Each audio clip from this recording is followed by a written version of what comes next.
Welcome to the weekly look ahead at the markets with ETX Capital, and the big event this week is the semi-annual meeting of OPEC on Thursday.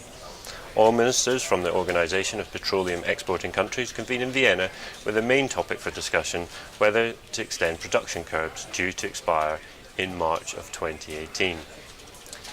The current market consensus is that members, along with Russia, will agree to prolong the output controls perhaps for another 9 months as they seek further rebalancing in the oil market.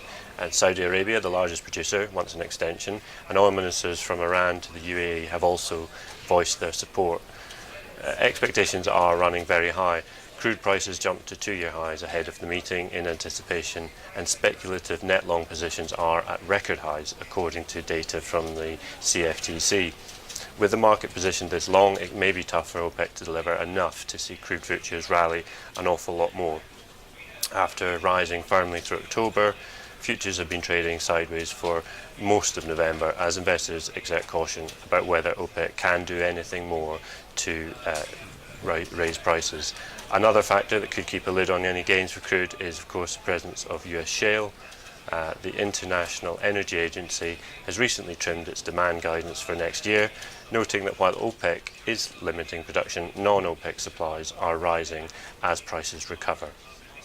Meanwhile, in equities, the big focus is on the UK banking sector, with the Bank of England stress test due at 7 a.m. on Tuesday.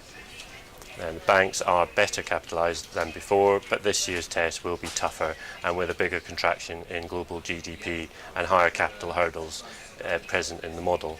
And finally, Thursday sees the release of the Federal Reserve's preferred measure of inflation, the Core Personal Consumption Expenditures Index, which has undershot the central bank's target of 2% for more than 5 years now.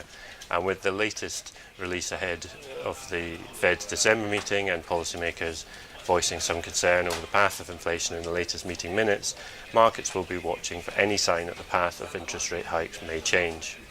And that's all for the moment, and you can find a full look at the week ahead on the website.